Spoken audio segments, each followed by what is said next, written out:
La France s'apprête à armer le régime algérien.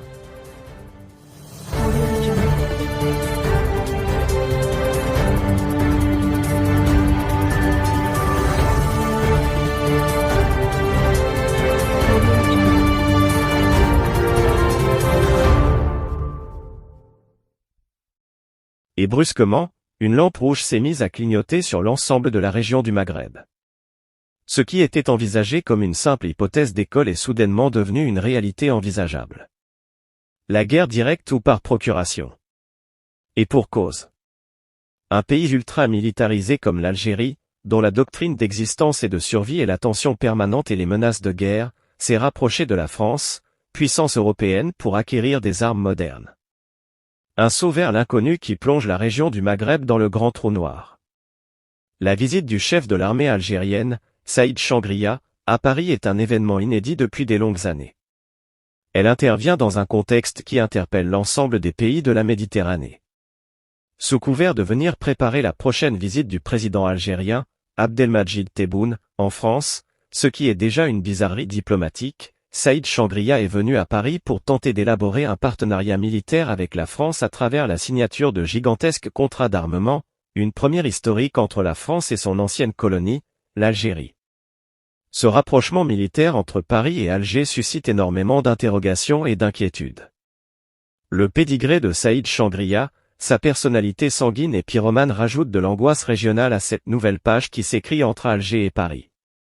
Le chef de l'armée algérienne est un vaté en guerre assumé qui perçoit le Maroc comme un ennemi classique.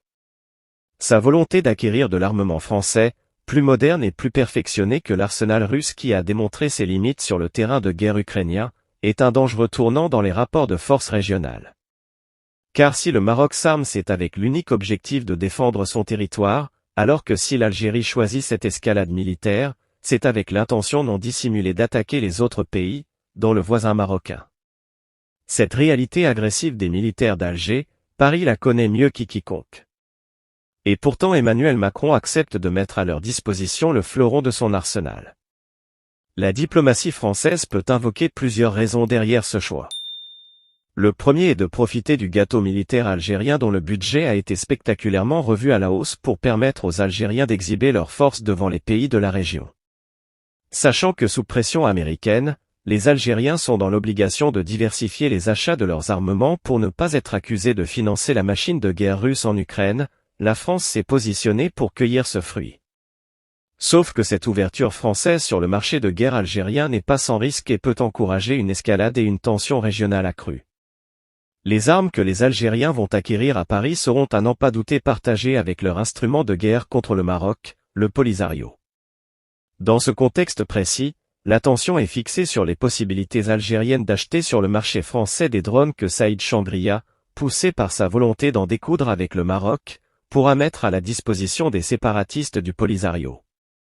Il y a un précédent dans cette montée en puissance, c'est la volonté algérienne de se procurer des drones iraniens pour les injecter dans l'arsenal du Polisario. En signant des accords d'armement avec Saïd Changria, Paris ne peut ignorer qu'elle participe à créer les conditions d'une tension inédite qui peut aller jusqu'à la déflagration régionale. Sauf à penser que les Français pourraient imposer des conditions strictes de l'usage de leur armement aux Algériens, comme les Allemands l'avaient fait face à la Pologne dans l'affaire des chars de guerre Léopard 2, il est clair que cette visite de Saïd Changria à Paris participe à alourdir les menaces sur la région du Maghreb et à favoriser les conditions d'une tension accrue. Paris pourra toujours arguer que son alliance militaire avec Alger vise en priorité à compenser son retrait forcé des pays du Sahel comme l'ont montré récemment le positionnement du Mali et du Burkina Faso. Mais il y a une forme de naïveté de croire que les militaires d'Alger vont remplir la mission des Français dans cette région. Car cela suppose une confrontation directe avec les forces paramilitaires russes de Wagner. Ce qui est inimaginable dans le contexte actuel et qui serait perçu par Moscou et Vladimir Poutine comme une déclaration de guerre algérienne. D'ailleurs, si les Wagner ont pu se répandre avec un certain succès dans les pays du Sahel limitrophes de l'Algérie, c'est en partie grâce au soutien des militaires algériens qui ne faisaient là que remplir une partie de leur partenariat militaire avec Moscou. Au cours de sa visite à Paris, Saïd Changria a été reçu par le président Emmanuel Macron. Bizarrement, aucune image, aucune photo n'a filtré de leur rencontre.